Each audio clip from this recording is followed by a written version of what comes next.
So this topic of hospital key performance indicators, it is not from the textbook. Okay. This is not from the textbook. This is just an additional topic which is important for you to understand as quality management students. So what is a hospital KPI and why is it important? Because KPI, key performance indicator, it is quantifiable. You can measure it and it helps you to monitor the quality of the healthcare provided by hospitals. Okay. So when you get a good score in all of these 16 indicators, it means you are overall doing good. Your business is good. Okay. Because you're fulfilling all the key performance indicators. If you're scoring well in all the 16 key performance indicators, you are doing good in your business. Okay. Just like many other service providers, hospitals also depend on their customers to run their business. Okay. And in order to thrive, hospitals also should operate sustainably. Hospitals should manage their cost. They should look out for their profit. Okay. They should have well-trained people working for them. So there are many factors, okay, that will help in hospital to run a successful business. So all the KPIs are impactful. We will directly go to the KPI. In hospital indicators based on your finance, operations, quality, there are different areas in which you can do better. Okay, so first we will go through the financial key performance indicators in hospital. Okay, so the hospital's main objective should not be making money. Okay, but without having a good profitable outlook, the hospital also cannot stay in business for a long term.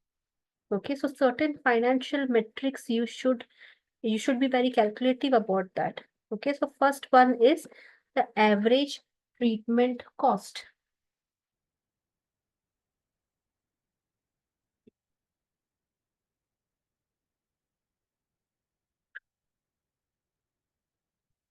So average treatment cost. This will highlight the average amount of money that hospital is spending on patient. Treatment cost. Okay, it is not patient who is spending, but the average amount of money the hospital has to endure on a patient. Okay, calculating the electricity bill, water cost, all this will come here. Okay, and it would be beneficial for the hospital to reduce this cost. Okay, because if you are able to control the cost that you are spending on the patient, you will be developing the profit. So uh, for example, patients who have same type of chronic conditions will almost have same average treatment cost. Okay, so if you know about this, if you know this information, the hospital can plan a health scheme, okay, in such a way that the hospital does not get affected by treating the patients with chronic illnesses. Okay, you can make some key bunch of some treatments that are given in some schemes to the patients. Okay, so that will cover up your cost and it will give you profit as well. So that kind of grouping all the treatment services in such a way that you don't bore the burden of the cost of each patient's. Okay, you can carry out the average treatment cost in such a way.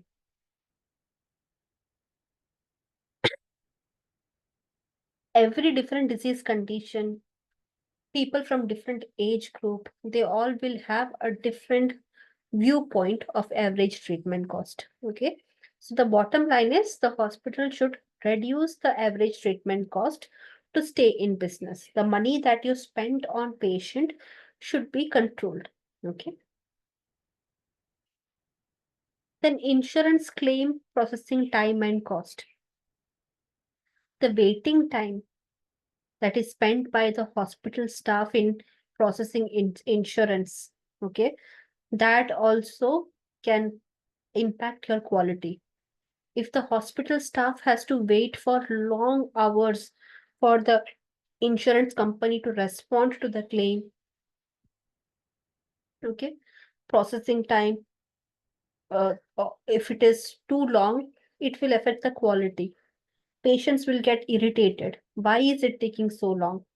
Okay, why the insurance company is not responding? So if the claims are processed faster and there are high success rate with the claims, okay, patients are getting their claims, patients will be happy. Okay, your quality will be good, your feedback will be good. So that is one key performance areas. As much as possible, quicken the process of insurance. Okay, claim denial rate. Okay, the number of times the insurance companies deny the claims. Okay, the number of times insurance companies will deny the claims, that comes under claim denial rate. Okay, so that the patients will be unhappy, hospital may not get their money. So whatever cost that has incurred from the hospital side, everything goes into water. Okay, so that is claim denial rate. So claim denial rate should be low.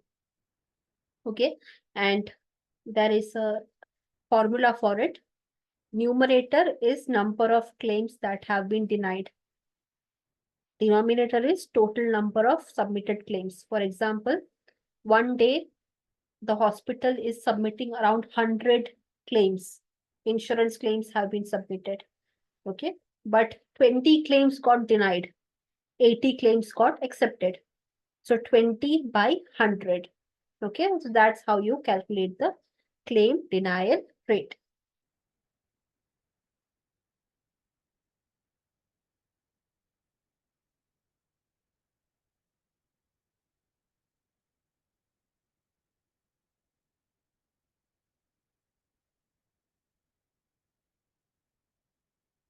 Then total and operating margin. So this has the balance between expenses and revenue. Okay, how much money you are making, and from that, how much you are subtracting as a part of your expenses. And that's how you calculate the profits that you make as a hospital. Okay.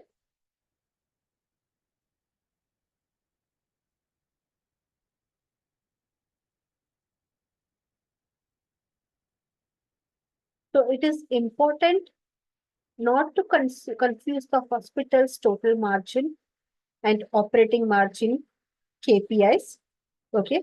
Total margin, what is it? It's a difference between total money that you have made, revenue.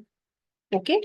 And minus the cost that you have incurred. Okay, so money that you have collected from the patients minus your electricity bills, um, salaries that you give, labor wages, water bills. Okay, when you minus all these rent, salaries, cost, bills, okay, whatever remains back is your total margin. That is your profit. Okay. So total revenue minus total cost divided by total revenue. That gives you the total margin. But what is operating margin? That is the difference between operating revenue and cost. Okay, how much to keep your company running. Okay, on a day-to-day basis. They on a daily basis, how much money you are making. On a daily basis, how much cost you are incurring. Okay, operating cost is different. Like petrol charges, PR charges, marketing, sales charges, okay, some administrative uh, pages, A4 sheets, prints that you have to make. They all come under operating cost, okay, day-to-day cost. Okay, so day-to-day revenue minus day-to-day cost divided by total day-to-day revenue. On a daily basis, how much you have made. and on a daily basis, how much you are spending. That's it. Okay. Electricity bill will not be operating cost.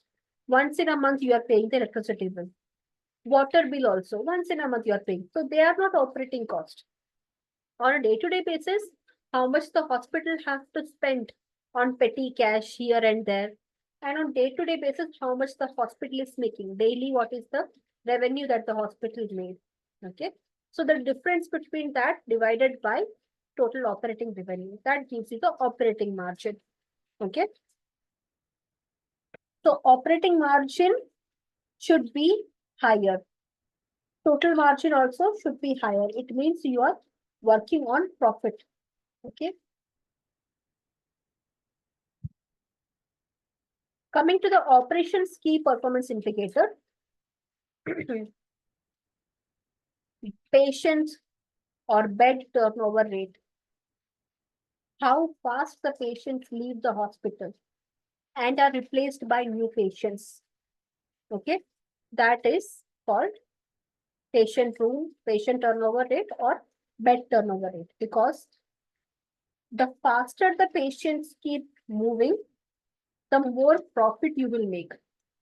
The longer the patient stays, your profit line will decline. Okay. Because majority of the test, majority of the operational revenue, you will collect in the first few days when the patient is admitted. Okay. After that, there is a decline in the revenue that you can collect from the same patient. Okay. So the faster the patients move out within few days, and the faster those beds get filled with new patients.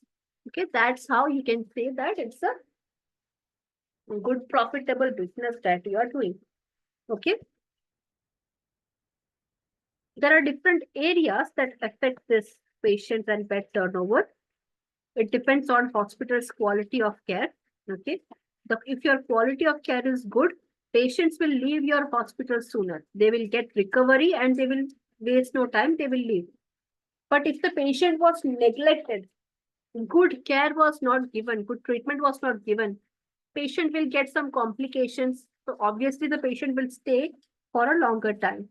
Okay.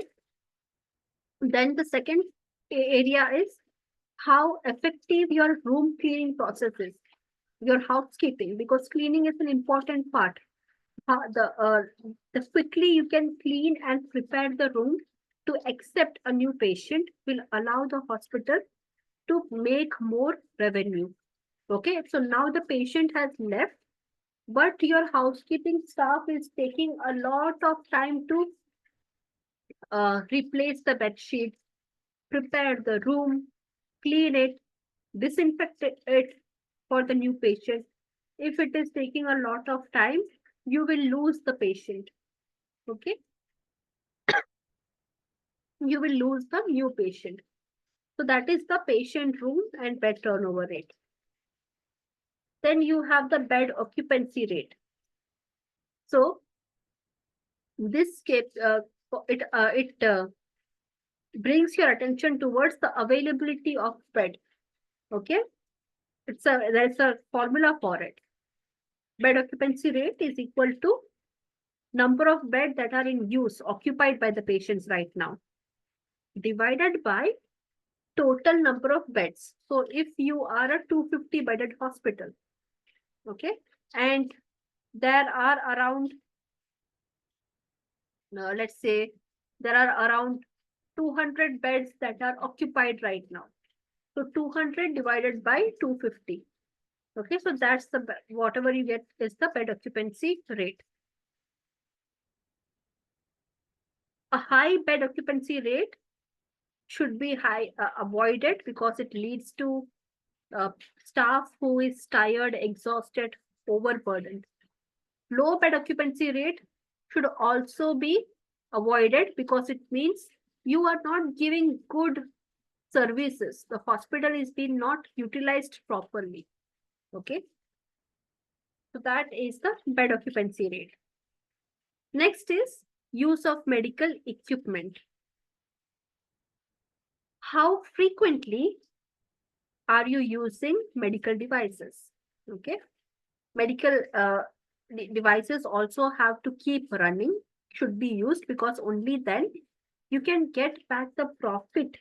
Okay. You can get back the money that you have invested in those devices. Okay.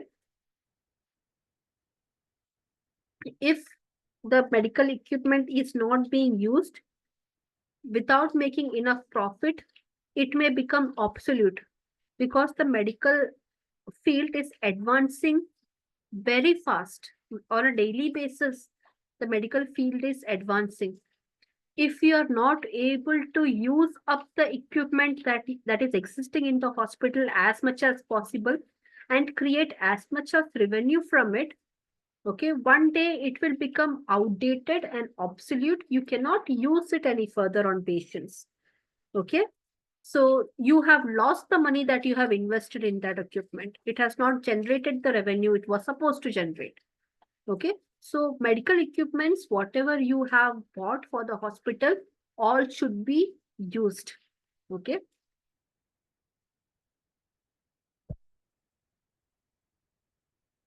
Then quality care key performance indicators in hospitals. First is medication errors.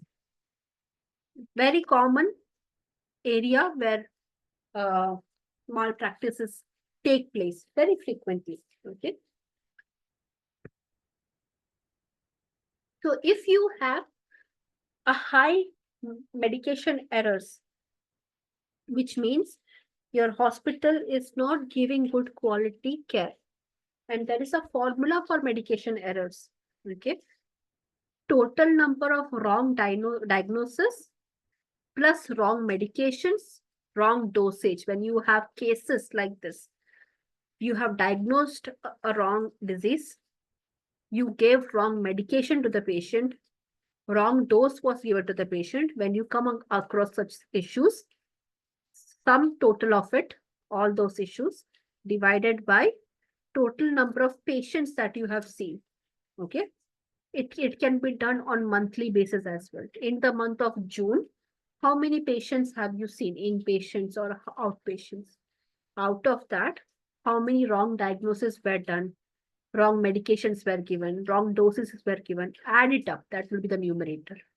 Total number of patients you have seen will be the denominator. Okay. So that will give you the medication error. If the rate is high, okay, if it is more than 1, it means you have to do something. Your quality of service is not good. Okay. You have to keep this area as low as possible. It should be in lowest of lowest decimal points. Okay. It should be as low and possible, not more than 1.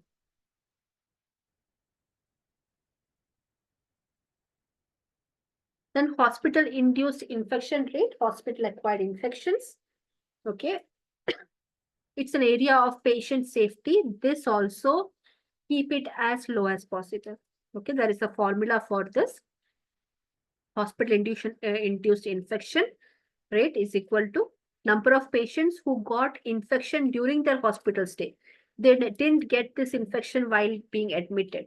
Okay. After being admitted, after 48 hours, they got a infection. Okay. How many patients got this infection? Divided by total number of patients. Okay. That is the formula. Keep it, this also has to be as low as possible. Okay.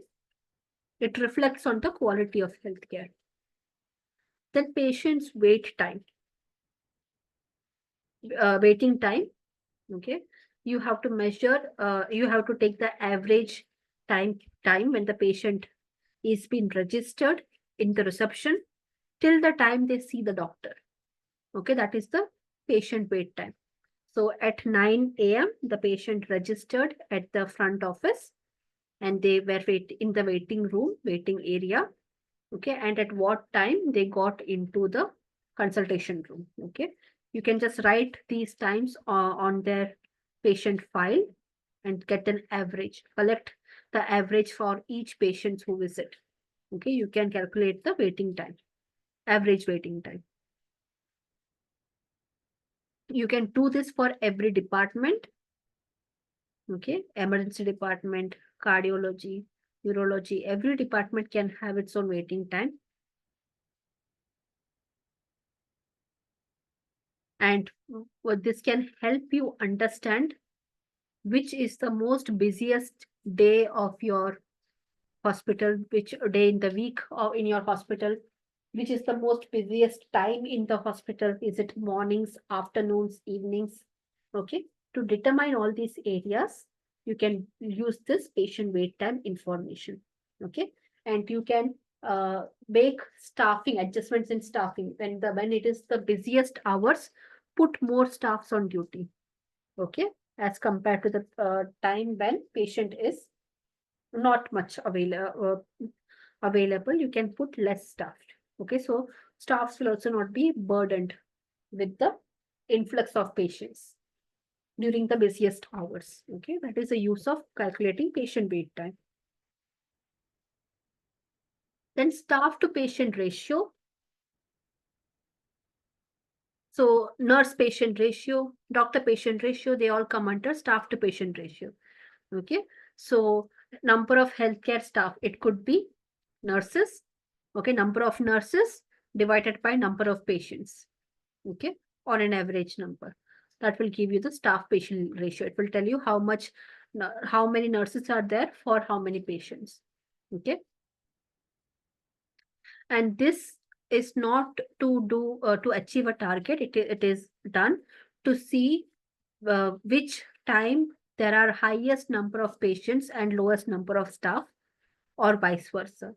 Okay, and you can find some patterns, and based on those patterns, okay, you can increase the patient wait time. You can increase the staff's duty time during certain peak hours. Okay, so that is the staff patient ratio.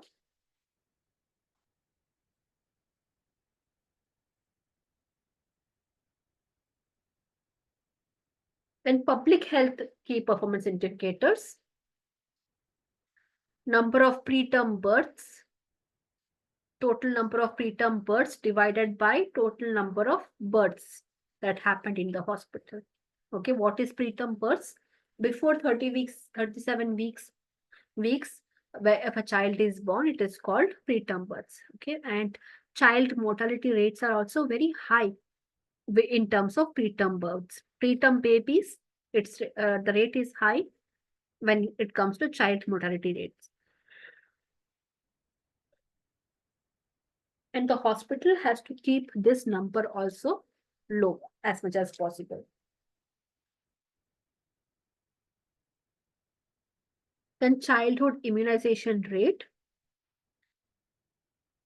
the compliance of the hospital in immunizing the children, universal immunization schedule, how well it is being followed in the hospital.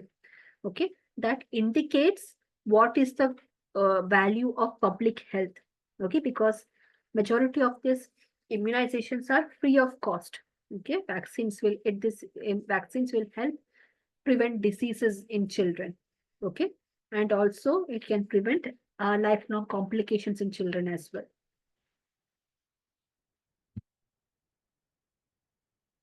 So this immunization rates should be high.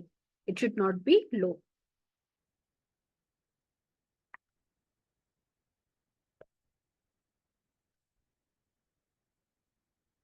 Then people key performance indicator, staff in training ratio, how many staffs are there in training divided by number of staffs. Usually new staffs, newly hired employee, freshers. Okay, this applies to them. Qualification of hospital staff as well. It demonstrates how the hospital cares about their employees. Okay, the confidence that the hospital will have in their employees after going through certain trainings. Okay, so hospital ensures that only the best trained staff have the responsibility of dealing with patients. Then staff retention rates. Okay, how well the hospital is able to retain its staff. Okay, so number of employees who leave the hospitals divided by total number of employees currently present in the hospital. Okay, so number of resignation letters divided by total number of employees. You can find the staff retention data, and this also should be low. Okay.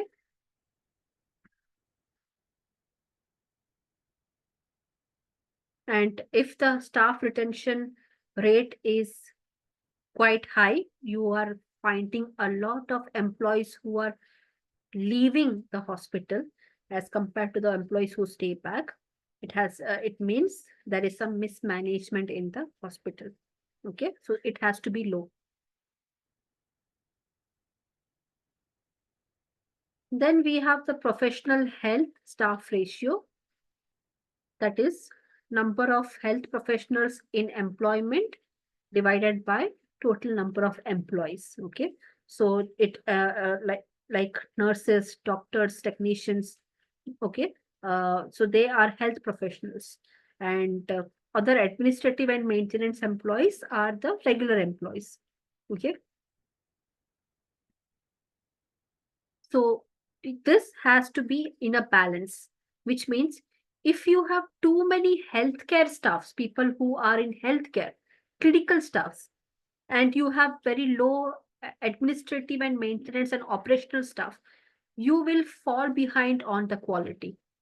Okay.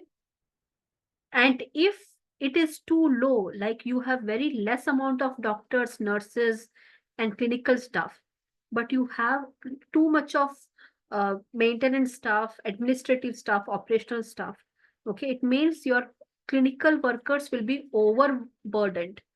Okay, so there should be a balance between hiring clinical and non-clinical staff. Okay, that is the professional health staff ratio. So these were the important key performance indicators. If you have any queries, you can mention in the chat.